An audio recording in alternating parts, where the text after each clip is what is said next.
approximately 37 states who increase the murder charges if the woman is pregnant when she is killed. In 14 of these states, the extra charges are applied no matter the gestation period of the child. But in these same states, and most other states in America, a woman can go in and get an abortion. This contradicts the law because if someone shoots her and the child is killed, he gets extra punishment. But if the woman goes in and kills the child herself, nothing happens. Abortion should be illegal because it doesn't only hurt the woman and the child who was killed, but also those around her.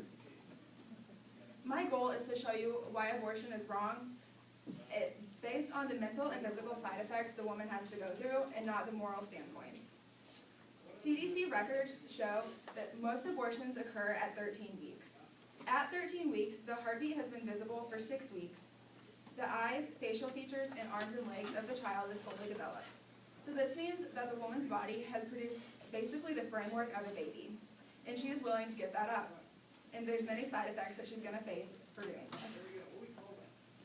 According to Livestrong.com, some of the direct possible side effects that will happen are infection, bleeding, fever, second-degree burns based on the procedure, chronic abdominal pain, puking, gastrointestinal disturbances, back pain, and cramps. There are also some major things that can happen. The infection can spread, there can be excessive bleeding, embolisms, and ripping of the uterus. One of the biggest risks from having an abortion is having an incomplete abortion. This can cause long-term problems because not all of the parts of the baby were gotten rid of by the body. There are also a lot of long-term effects. If a woman is to get pregnant again, there's a large chance for her to have a preemie. There is also a large chance of her to miscarriage in future pregnancies. One of the biggest risks is the chance of placenta previa, which is when the placenta, which is what the baby eats off of, blocks the cervix, and so the baby is not able to get out. And so the woman often bleeds to death when this occurs. A woman's chance for breast cancer also doubles if she has an abortion. In addition to these physical side effects, there are also a lot of mental side effects that the woman has to deal with. A lot of them have denial based on not believing that what they did was actually killing someone. They have repression, avoidance, numbness towards all emotions, violence towards themselves and those around them, and post-traumatic stress disorder, which most people wouldn't see, but they have like dreams or whatever that they're sitting in the abortion clinic again and going through these things. And a lot of people will have preoccupation with the aborted baby, so they'll be thinking what their body would be going through at this time if they hadn't gotten an abortion, or years later what their child would be doing at this time if they hadn't aborted it. According to Americans United for Life, a woman who has an abortion is 65% more likely to be diagnosed with clinical depression, and 39% of post-abortion clients have been diagnosed with an anxiety disorder. Some of the side effects are both mental and physical.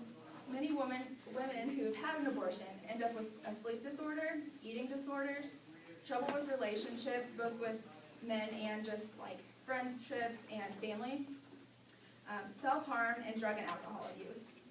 One of the biggest risks is suicide. 27% of women who have an abortion consider committing suicide.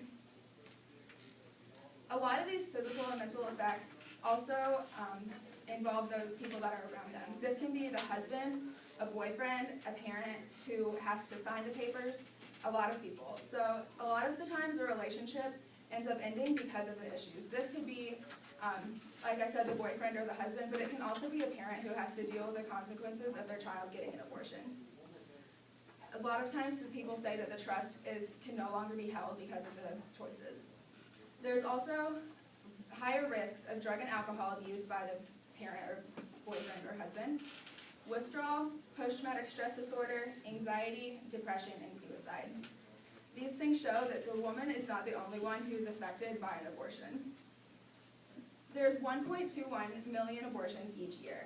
That means that there's 1.21 million women and families dealing with the side effects of abortion.